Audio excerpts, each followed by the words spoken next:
The old man sat on the edge of the park bench, his weathered hands trembling as he held a paper cup of cheap coffee. He wasn't drinking it for the taste.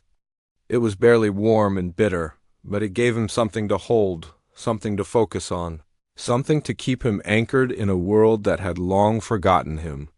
His uniform had been traded for a faded jacket, his medals hidden away in a dusty drawer somewhere, and the fire in his eyes, the one that had once stared down danger on foreign soil, now flickered weakly.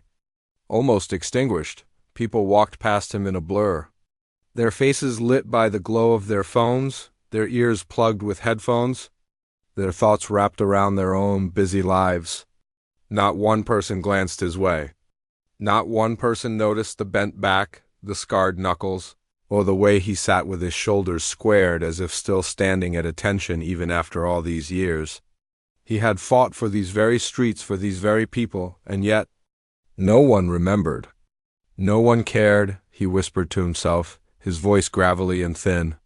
Guess I'm just a ghost now. It wasn't self-pity, it was a statement of fact. For decades he had lived quietly in the shadows. His friends from the service were mostly gone, buried under white headstones in quiet cemeteries. The country he had once bled for seemed to move on without him, swallowing his sacrifices into history books that nobody read. Every morning he walked the same route. Down Main Street, past the diner that smelled of bacon and grease, past the barber shop with its red and white pole spinning endlessly, past the corner where teenagers laughed without ever noticing the old soldier limping by. He carried himself like a man trying not to disappear, but the truth was, invisibility had become his curse. He had once been someone, a sergeant who commanded respect, a man who had felt the weight of responsibility for lives under his command, a soldier who had stared into the face of fear and chosen courage anyway. But out here, in civilian life, nobody saw that. They only saw an old man with tired eyes. "Morning, Pops," a teenager muttered once. Not out of kindness, but the casual rudeness of youth. The veteran had nodded politely anyway. He had learned long ago that dignity was something you kept inside, even if the world didn't hand it to you on that particular day. The sky was heavy with clouds, the kind that threatened rain, but never quite delivered. The air smelled like damp pavement. He shuffled toward the park after his walk, his joints aching with every step. His body had carried shrapnel, injuries, and scars that never healed right, but he carried them without complaint. Pain was an old friend. Loneliness was the real enemy. He lowered himself onto his usual bench, watching cars rumble by.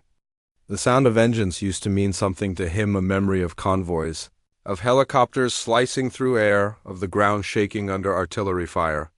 Now it was just traffic, another reminder that life kept moving while he stood still. As he sat, a group of young men roared past on motorcycles, their jackets flashing with patches, their engines growling like thunder. People turned their heads, some in annoyance, some in fear, but no one really paid attention beyond that. Bikers came and went in this town, loud and intimidating, a force people preferred not to deal with, but one of them slowed. The veteran squinted, his hand shielding his eyes against the afternoon light. The motorcycle, a heavy Harley with chrome shining under the gray sky, rolled to a stop at the curb near the bench. The rider swung his boot to the ground, stood tall, and turned his head. His jacket bore the unmistakable patch. The winged skull and words "Hell's Angels" dot the old man's chest tightened. Instinctively he looked away. He didn't want trouble. He didn't have the energy for it. A lifetime ago, he might have been ready for confrontation, but now, he just wanted peace. Then something unexpected happened. The biker took off his helmet, revealing a weathered face with tattoos crawling up his neck. His eyes weren't cold, though they were searching. The man looked at the veteran for a long moment, then stepped forward. The veteran felt his pulse quicken. He gripped his cup tightly, unsure of what was coming. "You served?" the biker said finally, his voice low but certain. The old man blinked, startled. "What? You're military." "I can see it. The way you sit. The way you look at people. You can't hide it from me." The veteran opened his mouth, but no words came out. For so long, no one had noticed, no one had cared, and now here was a stranger, a biker of all people, looking at him like he mattered, I did, he admitted softly. Long time ago. The biker straightened his shoulders, then did something that made the old man's eyes sting with tears he hadn't allowed himself to shed in years. He saluted Dot, not mockingly, not sarcastically. A sharp, crisp salute full of respect, full of honor, the veteran's breath caught in his throat. No one had saluted him in decades. The weight of that small gesture hit harder than any explosion he'd ever endured. His hands trembled as he instinctively returned the salute, his body remembering the movement even though his bones ached. For a moment the park went silent. The traffic, the chatter, the noise of everyday life had all faded. There was only the old soldier and the Hell's Angel, two men from different worlds, locked in a bond that needed no words. "You've not forgotten," the biker said finally, lowering his hand. His voice was rough, but steady. "Not while I'm around." The old man swallowed hard, his throat burning. He wanted to speak, to say something, but all that came out was a whisper. "Thank you." The biker nodded, climbed back onto his Harley and revved the engine. Before he left, he looked back once more. "We take care of our own. Remember that." Then he was gone, roaring down the street, leaving the old man sitting on the bench with tears rolling silently down his cheeks. For the first time in years, he didn't feel invisible. The salute lingered in his mind long after the roar of the Harley faded into the distance. It was as if time itself had been interrupted, like a stone dropped into the still waters of his forgotten life, sending ripples across years of silence.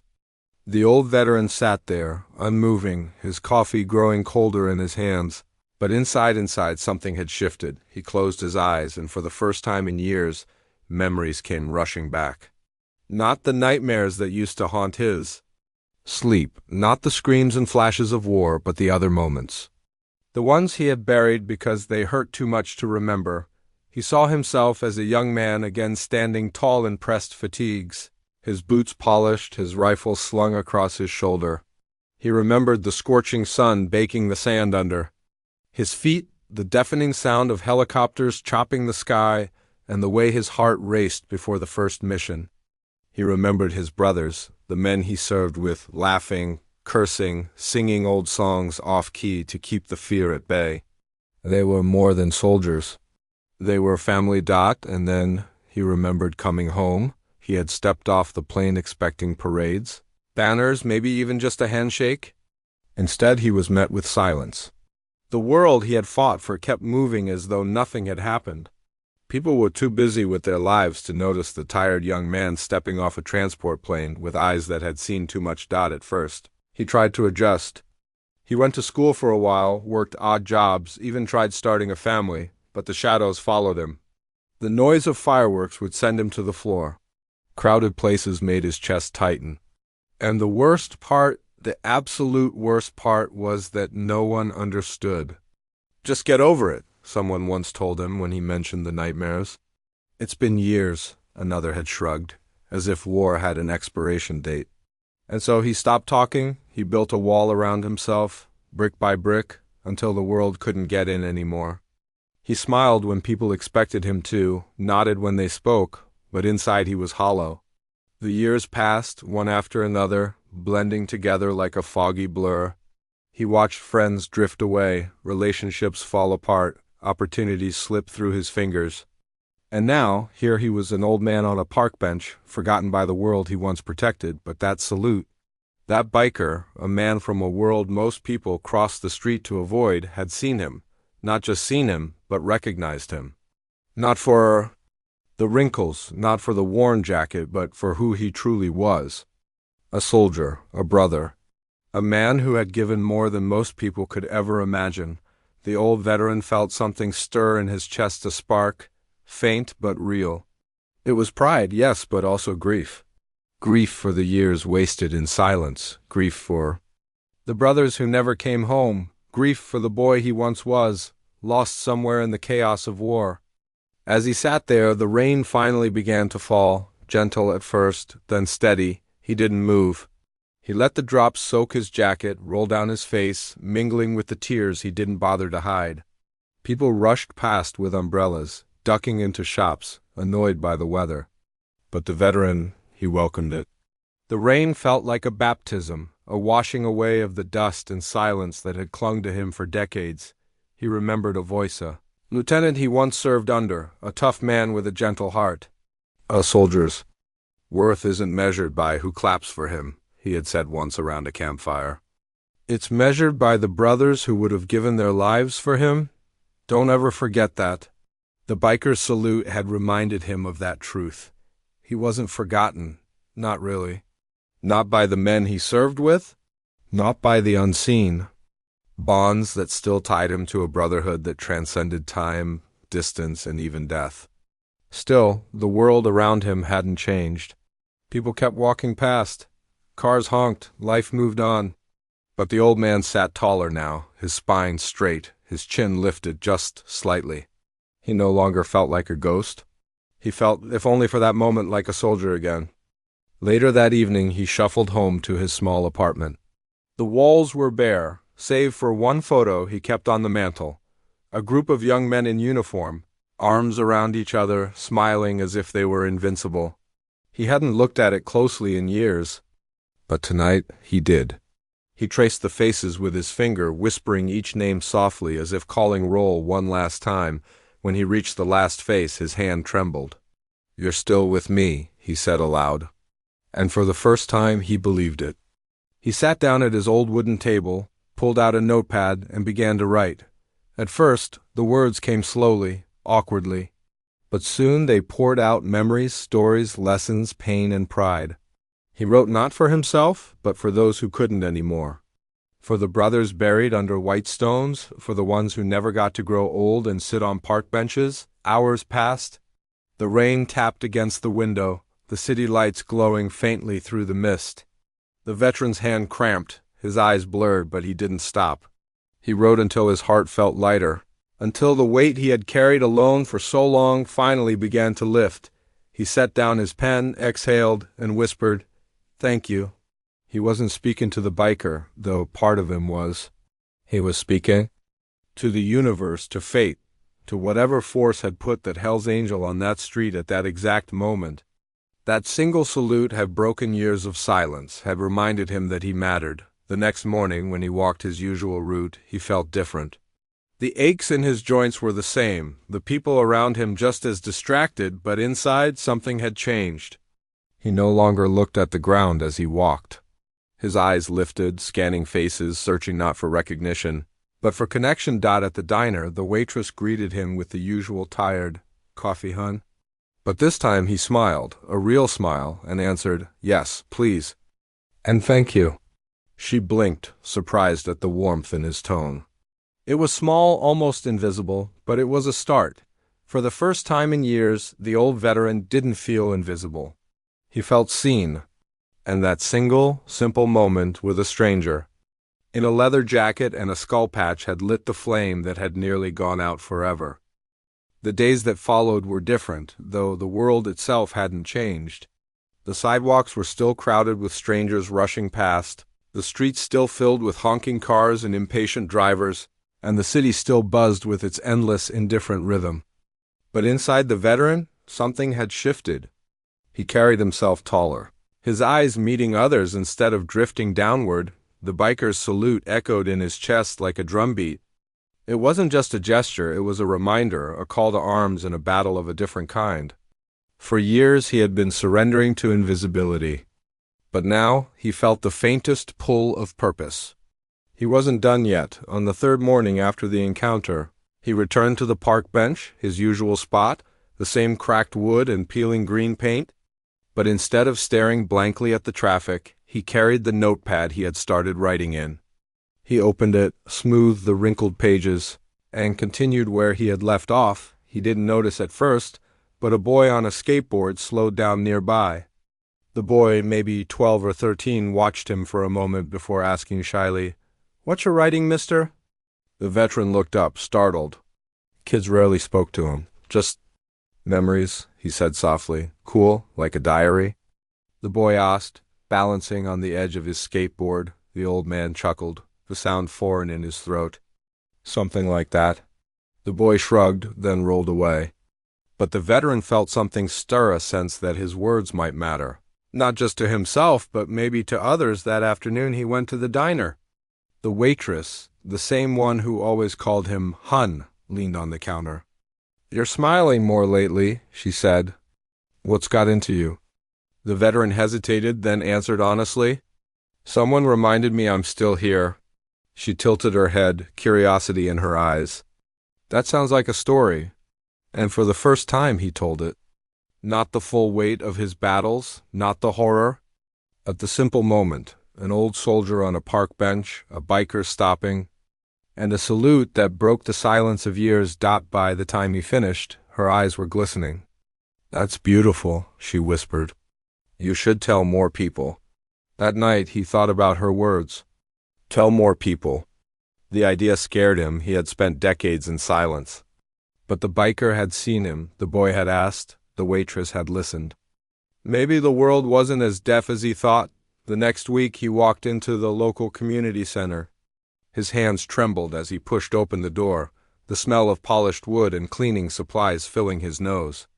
On the bulletin board, among flyers for yoga classes and lost pets, he saw one that made his heart stop. Veterans Support Group every Wednesday night. He stood there staring, unsure. His mind told him to turn around, to retreat back into the comfort of solitude.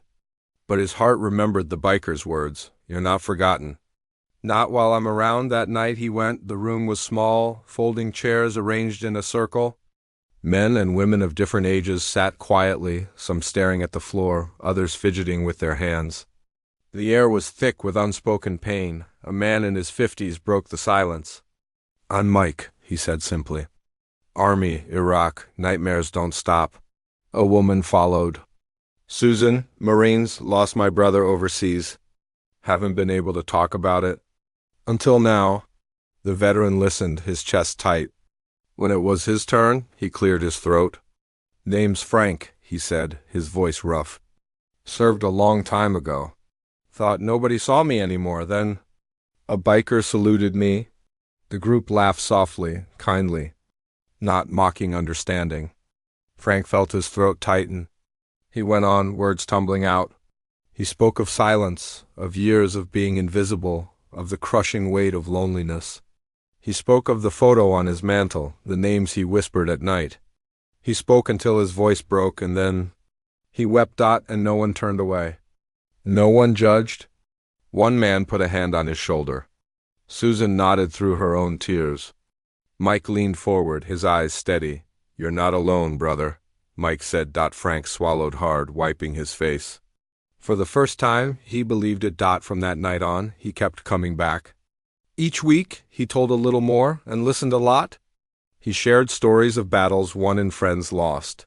He laughed at memories of pranks in the barracks, wept for the ones who never came home, and listened as others shared their wounds. Slowly, the silence inside him began to break apart, replaced with something stronger, connection. One evening, after a meeting, Susan pulled him aside. "You should write this down. Not just for you, for the next generation. For kids who don't understand what it costs to protect freedom." Frank nodded. He already had a notebook filling with his words. But now he felt the weight of responsibility, not just to remember, but to teach, to pass it on. Days turned into weeks, weeks into months. The veteran who once sat invisible on a park bench was now a voice in the room, a presence others leaned on. He began volunteering at the community center, mentoring younger veterans struggling to adjust. He wasn't a therapist, wasn't a doctor, but he was something just as valuable, someone who understood, and still he thought often of that biker. That Hell's Angel who had stopped, seen him, and saluted. Frank wondered if the man had any idea what that moment had done, how it had pulled him back from the brink of fading completely. He wished he could thank him, truly thank him, not just with a whispered, "Thank you," on a rainy street, but with the life he was beginning to reclaim. One crisp autumn afternoon, Frank returned to the same bench in the park. The leaves had begun to turn, the air carried the sharp scent of change. He sat down, his notepad in hand, and began writing a letter. Not to anyone specific, but to whoever needed to hear it. If you ever feel invisible, remember this: you are not. You are seen, even when the world seems blind. Sometimes it takes a stranger, sometimes it takes a brother, sometimes it takes a single gesture to remind you. But you matter. You always did. He closed the notebook and smiled. For the first time in decades, the smile felt natural, not forced. And when a little girl walking by with her mother waved shyly at him, Frank waved back. The mother looked surprised, maybe even grateful, but Frank didn't care what she thought. What mattered was the girl had seen him. He was no longer a ghost. Winter came slowly, laying its gray blanket across the city. The park bench where Frank had once sat in silence was now dusted with snow. He still visited it, though less to hide and more to reflect. Each time he sat, he thought back to that single moment, the roar of a Harley engine, the sharpness of a salute, the look in a stranger's eyes that had pierced through years of loneliness. That moment had been a spark, but what it lit had turned into a fire. Frank wasn't just surviving anymore. He was living. The community center had become his second home. Young veterans came to him now, men and women only a fraction of his age, carrying wounds both visible and hidden. They sat with him, sometimes speaking, sometimes silent, and Frank listened the way he wished someone had listened to him all those years ago. He shared his stories not to glorify the war, but to show survival was possible, that life after service wasn't a punishment but a journey. One evening, after a meeting, a young Marine named Alex lingered behind. His hands shook as he fumbled with a cigarette he never lit. Finally, he blurted out, "I was going to end it last week. Then I came here. Then I heard you talk about being invisible. That's exactly how I feel." Frank looked him in the eye, steady and strong. "You're not invisible, son. I see you, and I promise others will too." Alex nodded, tears filling his eyes. In that moment, Frank realized the gift he had been given. The biker hadn't just reminded him he mattered. He had equipped him to remind others too. He went home that night and sat at his desk. The notepad was nearly full now, pages crammed with memories, lessons, and truths. He decided it was time to put it all together, not just for himself, but for the ones who might come after him. So he began shaping his words into something bigger, a memoir. He didn't care if it sold. He didn't care if it sat gathering dust in some library.